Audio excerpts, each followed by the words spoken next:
In the vibrant kingdom of Kijani, where the sun kissed the golden savannas and the air was alive with the rhythm of djembe drums, there lived a man named Jabari. Jabari lived in a kingdom that had the tapestry of diverse tribes, each with its own unique customs and traditions, yet united under the wise rule of the chieftains. The capital, Yubani, was a bustling hub of activity, with marketplace filled with colorful fabrics, aromatic spices, and the joyous chatter of its people. Jabari was born to the most esteemed chieftain family. His lineage traced back to the great warrior kings who had founded Kijani. From a young age, he exhibited a rare combination of intellect and charisma, qualities that set him apart. His father, Chief Badu, and his mother, Aisha, they both instilled in him values of honor, bravery, and compassion. The people of Kijani saw Jabari as their future, a beacon of hope who would lead them to greater heights. As he grew, Jabari's accomplishments were many. He excelled in the traditional art of storytelling and dance, mastering the intricate tales of his ancestors and the graceful movements that depicted their history. His physical prowess was equally impressive. He was a skilled warrior, often leading hunting expeditions and defending the kingdom from any threat. The people loved him for his strength, but even more for his heart. Jabari was known for his generosity, often seen helping the less fortunate, and his speeches inspired hope and unity. However, beneath the surface of this seemingly perfect life, Jabari harbored a secret. The pressures of his position, the constant need to be exemplary, weighed heavily on him. In moments of solitude, he turned to a potent brew made from the leaves of the cat plant, a substance known for its euphoric effects. Initially, it was a remedy for his sleepless nights and the relentless expectation placed upon him. But over time, the brew became a crutch, and Jabari found himself unable to escape its grasp.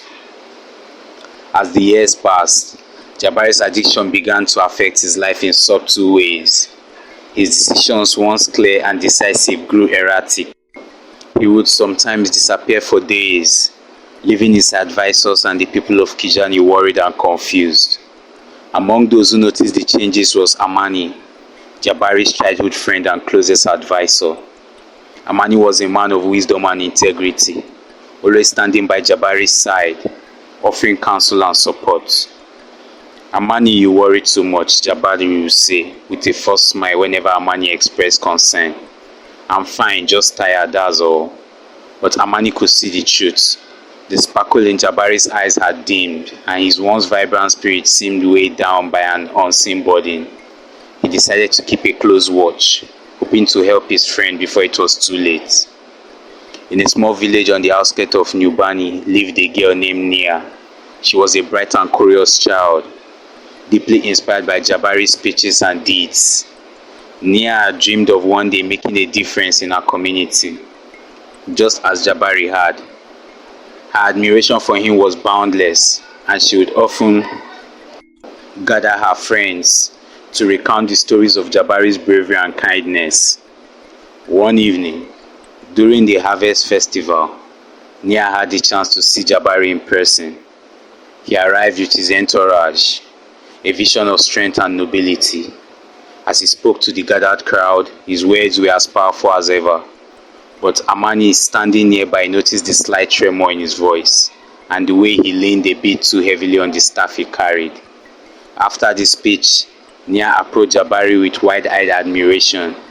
"Chief Jabari, your words always bring me hope.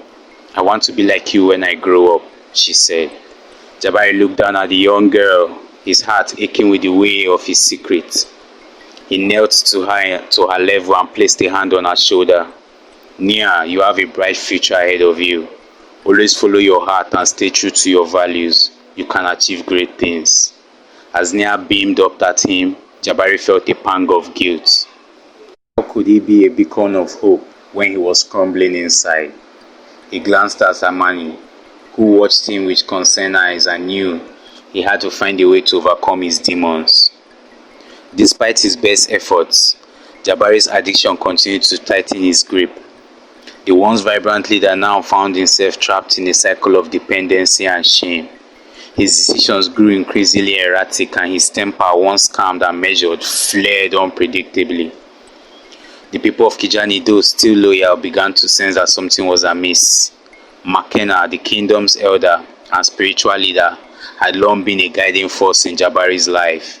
She had known him since he was a child, offering wisdom and support through his journey. Makena observed the changes in Jibari with a heavy heart. She saw the signs of his struggle, but was torn between her loyalty to him and her duty to the kingdom. One day, she decided to confront Jibari in private, in the sacred grove where the spirits of their ancestors were believed to reside. She found him sitting alone, staring into the distance. "Jibari, my child," she began gently, "I see the pain in your eyes. The weight you carry is too heavy for one person. Let me help you." Jibari looked up at Makena, his eyes filled with a mixture of defiance and desperation. "Makena, you don't understand. I'm supposed to be strong, to lead by example. How can I admit that I'm weak?" "Strength is not the absence of weakness, but the courage to face it," Makena replied, her voice firm yet compassionate. "The people love you, Jibari. They will stand by you if you are honest with them and with yourself." But Jibari could not bring himself to reveal his secret. The fear of losing the respect and love of his people was too great. He thanked Makena for her concern, but assured her that he could handle his troubles. As the annual Unity Festival approached, the kingdom buzzed with excitement. This celebration was a testament to Kijani's strength and unity, a time when all tribes came together to honor their shared heritage. Jibari was to deliver the keynote speech, a moment that would reaffirm his leadership and inspire his people. The night of the festival was a grand affair. The main square of New Bani was adorned with vibrant decorations, and the air was filled with sounds of music and laughter. People from all corners of the kingdom gathered, their faces glowing with anticipation. Jibari stood backstage, the weight of his responsibilities pressing down on him more than ever. He took a deep breath, trying to steady himself, but the familiar craving gnawed at him, and he reached for a small flask of cat's brew hidden in his robe. As he took a swig, Amani approached. "Jibari, it's time. The people are waiting." Jibari nodded, wiping his mouth and trying to compose himself. He stepped onto the stage. The cheers of the crowd washed over him, but as he looked at the sea of expectant faces, his vision blurred and his mind began to swing. He opened his mouth to speak, but the words could not come out. The words swayed around him, and he stumbled forward, knocking over the sacred totem that stood at the center of the stage. Gasps echoed through the crowd as Jibari fell to his knees, his pristine image shattered in an instant. Panic surged through the gathering, and the whispers of disbelief filled the air.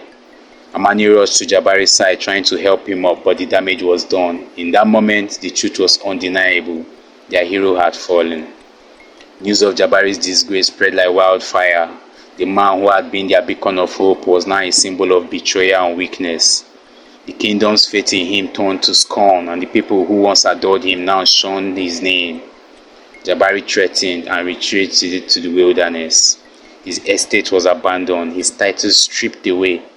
He wandered through the land he once ruled, a shadow of his former self. In the solitude of the wind, he reflected on his choices and the path that has led to his downfall. Nia, still holding on to the hope that Jibari could find redemption, decided to seek him out. She believed that if she could remind him of the good he had done, he might find the strength to overcome his demons. With Amani's guidance, she ventured into the wilderness to find the fallen leader. After days of searching, Nia and Amani found Jibari living in a small weathered hut. He was a mere shadow of the man he once was, his eyes hollowed and his spirit broken. Seeing him in such a state brought tears to Nia's eyes, but she refused to give up. "Jibari, you are still the man who inspired me," Nia said, her voice trembling with emotion. "You can find your way back. We believe in you." Jibari looked at Nia. A flicker of hope ignited in his heart. Amani stepped forward, placing a hand on his friend's shoulder. "You don't have to face this alone, Jibari. We are here for you." With their support, Jibari began the long journey of recovery. It was not an easy path, and there were many moments of doubt and struggle. But with the love and encouragement of Nia, Amani and McKenna, Jibari slowly started to reclaim his life. Years later, the kingdom of Kijani thrived under a new leader. This leadership was ruled and controlled by Nia. The memory of Jibari's fall from grace lingered. His story became a cautionary tale, a reminder that even the mightiest warrior could be consumed by their inner demons. Jibari, now living a quiet life at the outskirts of the kingdom, continued to reflect on his past. He found solace in helping others who struggle with similar challenges, using his experience to guide them towards redemption.